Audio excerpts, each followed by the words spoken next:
Nick, the three Georgia guys, the three first-round picks, Nolan, Jalen, and Jordan, kind of tied together because of where they're from, first-round picks. Where do you see them right now as far as acclimating to fixed defense and kind of just where they are? Yeah, I think all three guys have showed moments of being of having a lot of good plays, and all of them have had bumps too. But that's every player, right? That's not just limited to those guys. Like, you know, we're 1-1 at this particular point, so there's going to be good plays, there's going to be bad plays, but a lot of confidence in those guys and their abilities of what, you know, why we drafted them in the first place and what they can add to our defense. But we got to be better as a whole, better coaching, better playing on offense, better playing on defense. Nick, I know Kellen's obviously calling the plays, but late in the fourth quarter when there's so much game strategy involved, what are the conversations like between the two of you? How does that communication work? Yeah, just like it would early in the game too, to be quite honest with you, because, you know, you're discussing when you're going for it on fourth down, what third down needs to look like in attempts to go for fourth down. Sometimes, you know, third down's played a little differently. Sometimes it's not. And so all those discussions are happening. They're happening, like I said, in the first quarter. They're happening in the fourth quarter. And if Kellen and I are just having that conversation right then we've done a shitty job getting ready all week. That conversation happens throughout. That conversation happened today, right, of what we would be thinking in those scenarios. And it's just, hey, remember we said in this scenario, boom, right? So that's something that that we prep for all week. And then it's just little reminders within that. And because you're right, it's like calling the game is one thing, managing the game's another thing, but they have aspects of meshing together. Nick, to follow up on that. Nick, to follow up on that. Just to follow up, when you say what third down might look like, on the second to last possession specifically, the 3rd and 3, the pass, are you talking about this is a run or a pass? How many yards we need to get in order to be willing to go for it on fourth down? Yeah, all those things, you know, that you talk through in that scenario, and past experiences too, like that we talked about. Like, you know, last week against Green Bay, we passed the ball in 4-minute football, you know, a couple times to really seal that game and give it the ball back to them late. You know, it was the same scenario here. Those conversations happened last week leading into the game. What are we going to do in this scenario here? What are we going to do in this scenario there? When are we willing to pass it? When we pass it, what are we thinking? And be ready and be willing to pass it because, you know, we've won a game that way. And then we also have lost some games where we just were too conservative and went run in those scenarios. That some people think it's better to be up 3 than to be up 6 when you kick the field goal. Yeah, I don't believe that. You know, if you look at the history of that call, so, you know, initially you go through it and you I mean, I'm going to try to drag myself through the mud as much as I possibly can because quite frankly, that's the only way you get better is to really look at your decisions, look at every decision you make and say, hey, did I make this decision? Did I make the right decision? And sometimes the play fails for whatever reason, but you got to still look at each decision. So, you know, in that scenario, we've put ourselves in that before, and it was a little similar to the week before where we kicked the field goal. Now there was less time left on the clock, but we were 4th and 3 at the 3, which is arguably probably a little bit more in my mind. You could go for that a little bit more in the Green Bay game than you do here, but.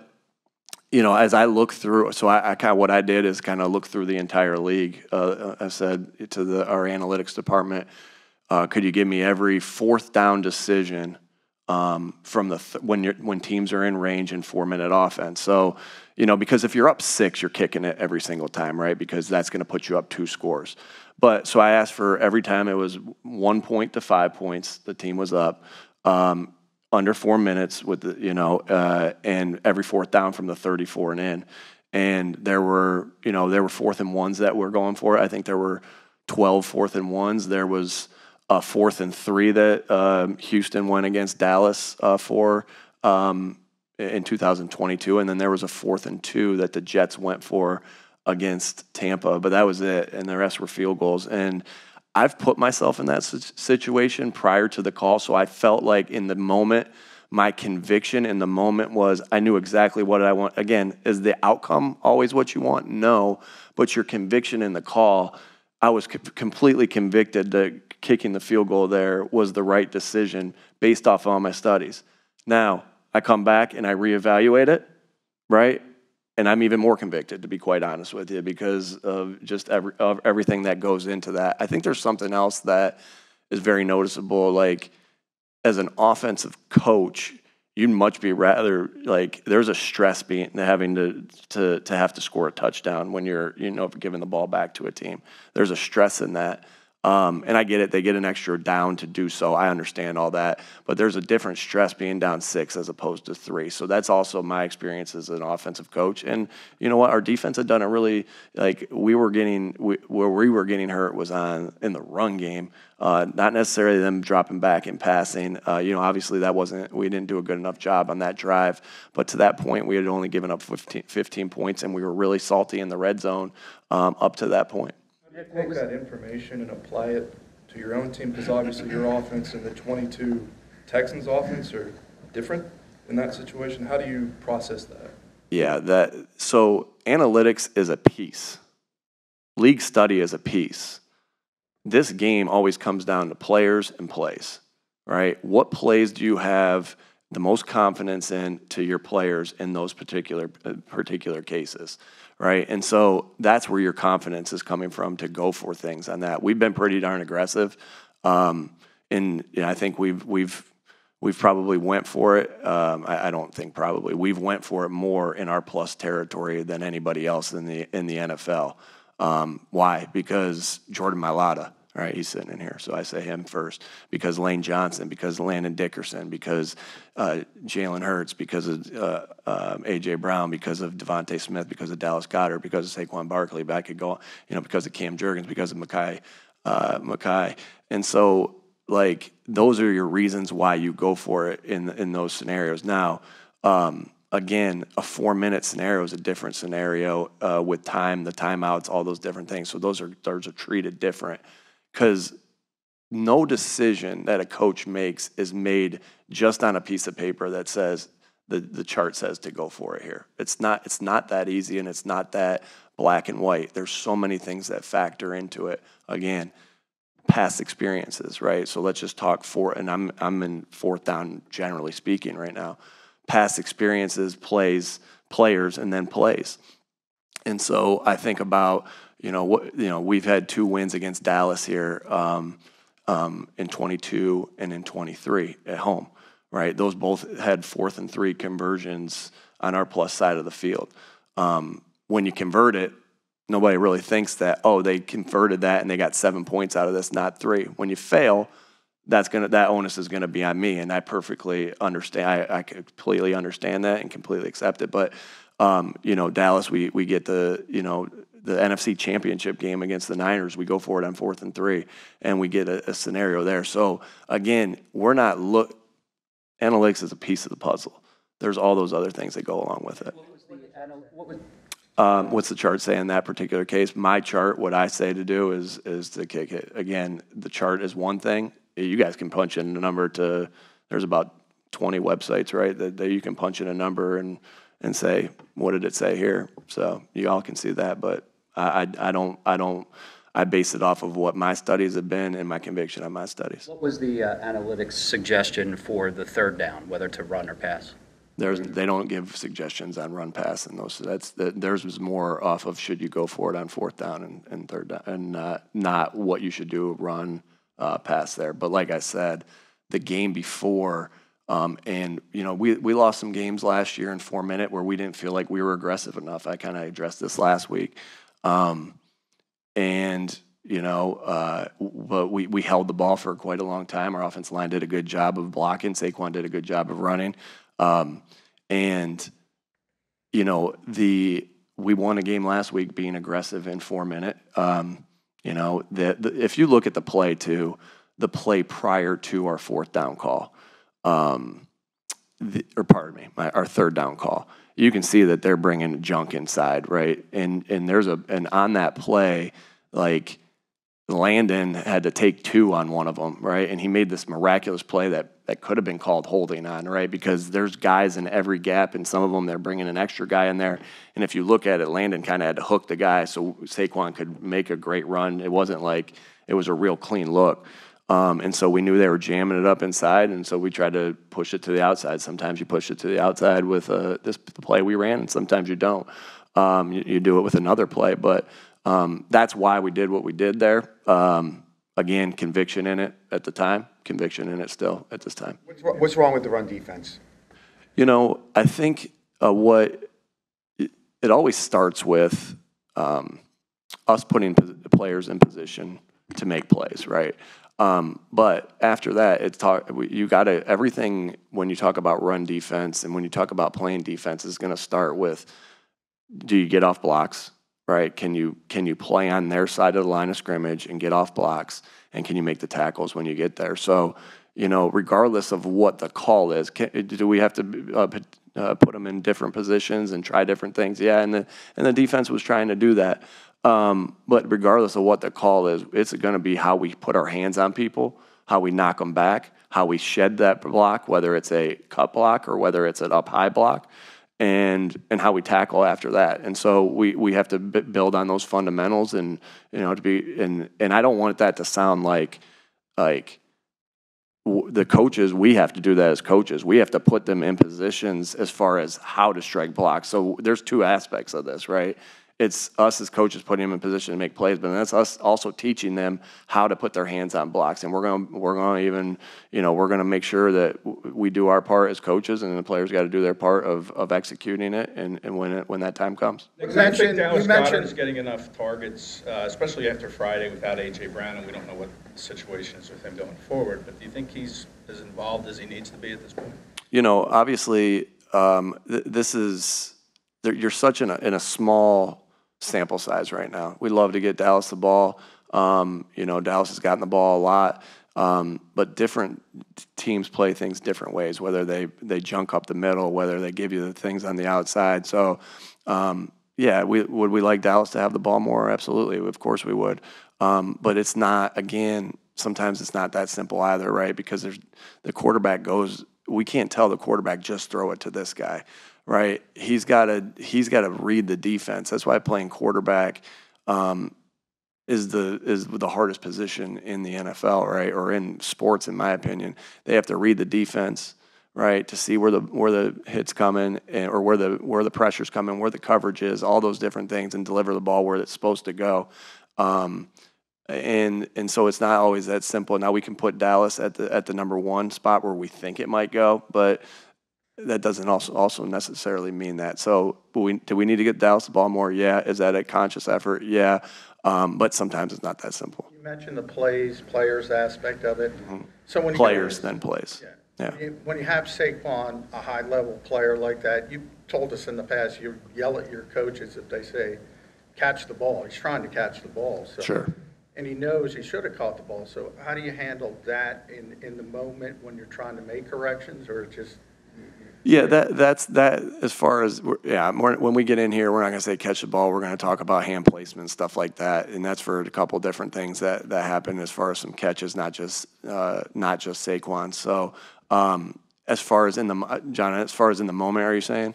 Yeah, the moment, you have a high all-pro level player who understands, he knows what he has to do. At that point, it's about, hey, moving on from that, and if you get another opportunity to make a play, we got to do it. And I think that's the in the moment, and you give the quick coaching point, and then really use of what you think should happen, and then you kind of reemphasize that when you get to the film room. What changes most when you don't have AJ on the offense, and how difficult was it that it happened at the end of last week?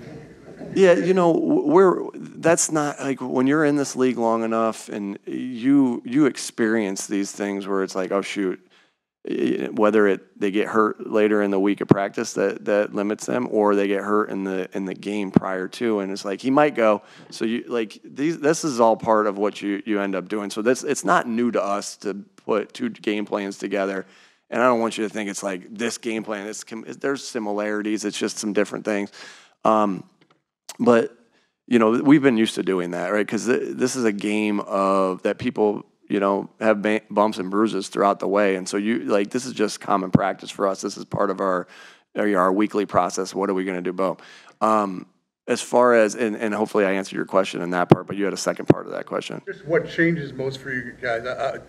For example, you ran 26 plays or 28 plays, I think, of those last 2 drives. I think like 16 of them were 4 yards or less. Do you lose that explosiveness and how? Well, AJ's a phenomenal player, so of course you lose some of the big play ability that he brings. But you try to move guys around, whether you're running a different play or whether you're running a different person in the play that AJ would have ran. Those are all different things. So, but yeah, anytime you lose a player like AJ Brown, it's going to affect you. But again, I thought the efficiency of the offense now again wasn't as good what we needed to be in the red zone. But the guys that had to step up and make plays in absence of AJ did a good job. What concerns you most about the Saints offense, especially in light of, the difficulties you guys have been having? Yeah, I think first they have an explosive running back with Kamara. They got speed at wide receiver. Derek Carr has seen and played a lot of football, and then when he's on, he's on. And I got a lot being in that Charger division when he was early on. I got a lot of respect for Derek Carr because I think he can play really good football. And obviously he is playing very good football at this particular point, but they run the ball well. They're explosive with the pass game, and they're going to be a big-time challenge in a hostile environment. You got time for 2 more? Go ahead. I know you spend Monday to Saturday preparing for these game management decisions, but in real time, who's in the booth providing you with the data? Yeah, I have a couple guys that I rely on that we go through a lot of different things with. Kevin Patullo's a big help for me because he sits in a lot of them. Kellen's, my job also is to prepare guys to be head coaches as well. So just like Shane used to sit in with some of these meetings with me because he was calling the plays, and Brian, Kellen does the same thing. Gannon used to sit in those with me, and so you kind of go through it. You kind of go through it that way. So Kellen, Kevin, I got some eyes upstairs that are really helpful that help me think through some things as well. And again, like my game management sheet, you have that memorized, right? And it's something that you work on. You make the game management sheet. You compile it from all these different things. There's so many different pictures in your head as far as, oh, this happened in that game in 2010 or whatever it is, right? And so you have it memorized, but you also bounce it off of some guys. But some of them, sometimes the reason I have to have it memorized is because sometimes, not every time, it's make the decision, make the decision, make the decision, make the decision. It happens fast, and that's our job as coaches. So that's why it's so important that we put ourselves. If you I read Bill Walsh's book, and he talks about this whole aspect of, and it was a great read this summer, and I've showed it to our coaches. He talks about the whole aspect of you have to put yourself in the position when he talks about scripting plays. He talks about scripting them in the beginning, but then he goes into he wasn't ready in a game against he was with the Bengals and they were playing the Raiders or something like that, and he wasn't ready for a call. But then he put himself in all those scenarios so he was ready for each and individual call, because you do have to make it like that. There's not time to be like, there's no pause button. There's no what was that show? There's no Zach Morris where you remember Zach Morris he used to pause it and it would go and then he'd be able to think. Yeah, there's nothing like that you can do, and so that's why you have to have it memorized, and that's why you have to put the work in, quite frankly, to do that. Again, is every decision I make going to be successful? No, but every decision I make has been thought out. Is every decision I make going to be glorified? No, not even a little bit, right? Because I know the other end of it. Like, you're going to fail on something. You're not going to be perfect on fourth down decisions as far as converting them, and But that is my job as the head coach, and that's just something that comes with that's the price of doing business. It's the business that we chose, however you want to say it. And so I'll gladly take the criticisms because I know they're coming. Last one? After 2 straight games where the run defense was an issue, at what point do you find yourself focusing more on that, where in the past you might have been more focused offensively? Obviously I trust those guys to do their job, and I'm still going to focus my attention that way and towards the offense and also game management. But, we talk through everything. At the end of the day, you know, offense, defense, special teams. I'm the head coach, so I'm responsible for all of it. So if the run game doesn't look the way it's supposed to look like on defense, then I'm first and foremost responsible. So, yeah, but it's just going through our process like we normally do. So I'll have the same process with the defense as normal. We'll talk through things, and I know this, that I trust the heck out of our defensive staff. Their track record is pretty darn good, and I trust our players. All right, thanks, folks. Thanks.